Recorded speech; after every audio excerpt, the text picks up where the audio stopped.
আসসালামু আলাইকুম বন্ধুরা, আজকে যাচ্ছি আমরা চিটাগাংয়ের উদ্দেশ্যে।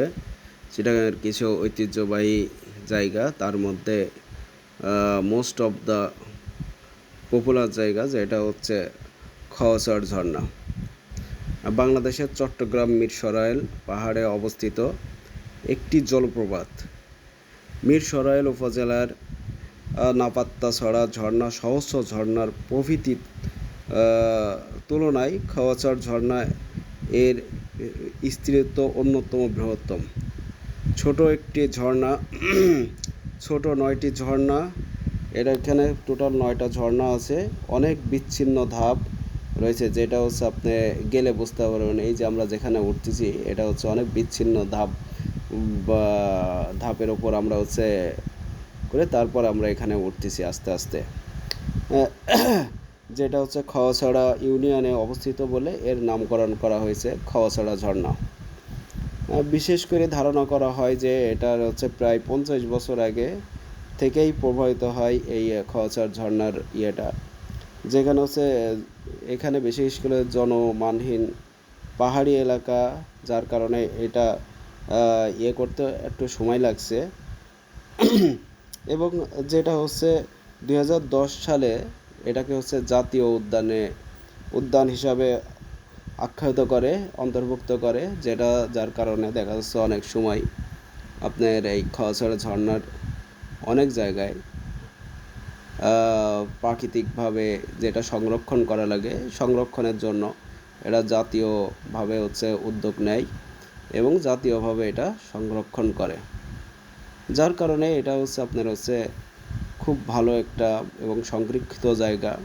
এবং ভ্রমণ পিপাসু মানুষ যেটা প্রতিনিয়ত এখানে আসতেছে এবং প্রতিনিয়ত এইগুলো খুব এনজয় করে।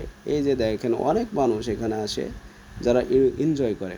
বিশেষ করে এখানে আসার মেন ইয়ে হচ্ছে, আপনি যদি কুমিল্লা থেকে রওনা দেন, আমরা বিশেষ করে কুমিল্লা থেকে আসছি।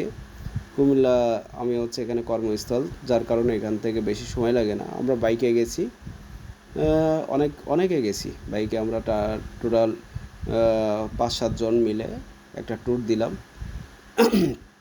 যেখানে আপনার এখান থেকে কুমিল্লা থেকে আমরা প্রথমে চিটাগাং মেন শহর পর্যন্ত যাওয়া লাগে না। আমরা চিটাগাং ঢুকতেই যে মিরসরাইল উপজেলা, এই মিরসরাইল উপজেলা থেকে একটু সামনে গেলে হাটের ডান হাতে যেটা হচ্ছে আপনার খওয়াছড় ঝর্ণা, এবং এখান থেকে অনেকটা পথ হেঁটে যাওয়া লাগে, যেটা হচ্ছে আপনার হলো মেন জায়গায় যেতে হইলে প্রায় আমরা হচ্ছে আধা ঘন্টা হাঁটছি। এবং আমরা ফার্স্ট টাইম, এর আগে এখানে আসার এক্সপিরিয়েন্স নাই, যার জন্য আমরা বুঝতে পারিনি। অবশ্যই এখানে যেতে হলে আপনার ওখানে কিছু আছে, লাঠি আছে, বাঁশের লাঠি আছে, যেটা ওনারা ওখান থেকে প্রোভাইড করে। ওটা আপনি নিয়ে যেতে হবে যাতে আপনার সুবিধাটা হয়। পাশাপাশি আপনি পায়ে অবশ্যই অ্যাংলেট পরে যাবেন। এখানে জুতা বা স্যান্ডেল এটা ইউজ করবেন না। বিশেষ করে এটা হচ্ছে আপনার হচ্ছে চলাচলের জন্য অ্যাংলেটটা বেশি কার্যকরী। জুতা অনেক সময় পিছলাই যেতে পারে, কিন্তু অ্যাংলেটটা আপনাকে পাটা একেবারে স্থিরভাবে ধরে রাখার জন্য সহযোগিতা করে। এবং এই লাঠিটা আপনার জন্য বিশেষ করে উপরে ওঠার সময় যেই ভরটা আপনার শরীরে পড়ে, সেটা যাতে লাঠির উপরে দিয়ে আপনি উপরে উঠতে পারেন, এবং হচ্ছে এটা ইজি হয় উঠতে। শরীরের ওপর অত হচ্ছে ইয়েটা পড়ে না, ভরটা পড়ে না। এবং জায়গাটা এত সুন্দর আর এত মনোরম জায়গা, আপনি যত ওপর উঠবেন, যত দূর যাবেন, তত মনে হবে যে না, এর চেয়ে মনে হয় সামনেরটাই ভালো, এর চাইতে সামনেরটাই ভালো। এবং প্রাকৃতিক যতগুলো ইয়ে থাকে সব কিছুই এর মধ্যে পাবেন আপনি।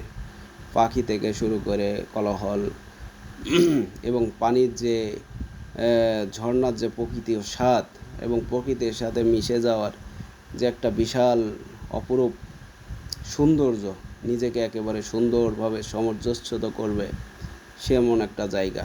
এই জায়গাটা আপনি অবশ্যই যদি যান, অবশ্যই খুব মজা পাবেন।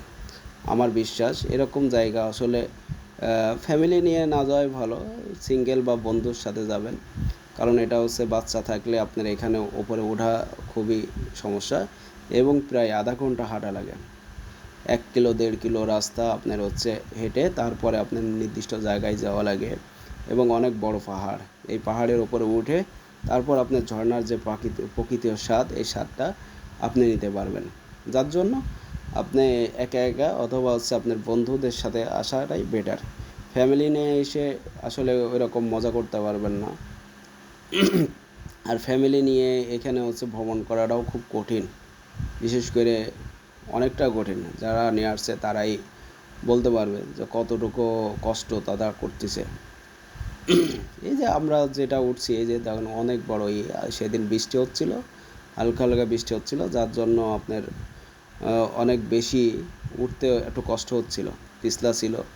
আমরা সকাল সকালে গেছিলাম, যার জন্য মানুষও খুব বেশি একটা আসছিল না, যার জন্য আমরা ইজিলি উঠতে পারছি। কিন্তু যত বেলা গড়াইছে তত মানুষের ভ্রমণ পিপাসু মানুষের আনাগোনা বাড়ছে এবং এই জায়গাগুলো তত পিছলালো হয়েছে এবং কাদালো। বিশেষ করে পাহাড়ি এলাকাগুলো আঠালো মাটি দিয়ে হয়তো, যার জন্য আপনার একটু চলাফেরা করলে ওই সব জায়গাগুলো আপনার পিছলা হয়ে যায়। এই যে দেখেন অনেক উঁচা একটা জায়গা, বিশেষ করে আমরা আস্তে আস্তে উঠছি এবং ওপর থেকে আপনার ঝর্ণার যে দেখার যে মজা, এটা আসলে আপনি নিজের চোখে না দেখলে বুঝতে পারবেন না। তারপরেও যতটুকু পারি বোঝানোর চেষ্টা করছি এবং দেখানোর চেষ্টা করছি। অনেক মানুষ, বিশেষ করে অনেক মানুষ এখানে আপনার বিশেষ ঝর্ণা দেখার জন্য প্রচুর মানুষ হয়। এখানে একজন অ্যাক্সিডেন্টলি একজনের মাজা ওপরে যাই পড়ে গেছে, সে মাজায় ব্যথা পাইছিল প্রায় 8 নম্বর ঝর্ণারিতে, 5 নম্বর মেবি 5 নম্বর ঝর্ণারিতে। পরে তারে উদ্ধার করার জন্য ফায়ার সার্ভিসের মানুষ গেছে। এই জন্য আপনি এইসব জায়গাগুলোতে একটু সাবধানতা অবলম্বন করতে হবে, সর্বোচ্চ সাবধানতা অবলম্বন করতে হবে, যাতে আল্লাহর রহমতে কোনো রকম সমস্যা বা কোনো রকম দুর্ঘটনা না পড়েন। বিশেষ করে এইসব জায়গায় দুর্ঘটনা পড়লে খুব কঠিন একটা সময় পার করা লাগে আর কি, কারণ এখানে তো আপনার সাহায্য করার জন্য ওরকম অ্যাভেলেবল মানুষ নেই এবং এখানে দক্ষ মানুষ নেই যারা আপনার সাহায্য করতে পারবে। যার জন্য আপনার সব সময় চেষ্টা নিজের থেকে থাকতে হবে যাতে কোনো রকম দুর্ঘটনা না হয়, দুর্ঘটনা এড়াই চলতে হবে। কারণ এখানে যতটুকু দেখছি এক্সপার্ট লোক লাগে। একটা মানুষের যদি 5 নম্বর থেকে যদি কোনো রকম অ্যাক্সিডেন্টে কোনো কিছু হয়, তার নিচে নামানোর জন্য অনেক এই যে দেখেন ঝর্ণার পানি একেবারে স্বচ্ছ পানি, কত মানুষ এখানে গোসল করে, আমরা গোসল করছি। আসলে খুব ভালো লাগছে, সময়টা আসলে খুবই ভালো লাগে। কীভাবে সময়টা পার হয়ে যায় আসলে বোঝা যায় না। প্রকৃতির কাছে যখনই থাকবেন, প্রকৃতির মধ্যে যদি ঢুকতে পারেন, তাহলে আপনার সময়টা সেই রকম মজার মধ্যে যাবে। অবশ্যই আমি প্রকৃতি যে আল্লাহর রহমতে যে জিনিসগুলো আল্লাহ প্রদত্ত তৈরি করছে সবগুলো দেখার চেষ্টা করি এবং সবগুলোর মধ্যে একটা থাকে, যত দেখি তত আল্লাহর প্রতি আমার ভালোবাসাটা বাড়ে। আশা করি আপনাদেরও একই অবস্থা হয় এবং যেখানে যতটুকু দেখবেন অবশ্যই আল্লাহর প্রতি শুকরিয়া জ্ঞাপন করবেন, কারণ আল্লাহর প্রতি যদি শুকরিয়া করেন অবশ্যই আল্লাহ আমাদের প্রতি রাখবে। যেমন আল্লাহ একটা বলেন যে আশকুরুনি ওয়া ফাসকুরুনি ওয়া আশকুরুন, বিশেষ করে তোমরা আমাকে স্মরণ করো, আমি তোমাদের স্মরণ করব। তার মানে আপনি যে কোনো অবস্থায় যে কোনো পরিস্থিতিতে অবশ্যই আল্লাহকে স্মরণ করবেন। এই যে এত সুন্দর একটা জায়গা, এত সুন্দর একটা মনোরম একটা জায়গা, এই জায়গাটা আসলে কত ভালো লাগে। এই সব জায়গায় এসে যদি আল্লাহর প্রতি শুকরিয়া যদি না করেন তাহলে কেমনটা হয় বলেন। অ্যাজ এ ম্যান হিসাবে, অ্যাজ এ মানুষ হিসাবে, অ্যাজ এ মুসলিম হিসাবে অবশ্যই উচিত। তো আমরা সারাদিন অনেক মজা করছি, কিছু দেখানোর চেষ্টা করলাম, কতটুকু দেখাতে পারলাম কি কতটুকু না। তো ভালো থাকেন, আল্লাহ হাফেজ।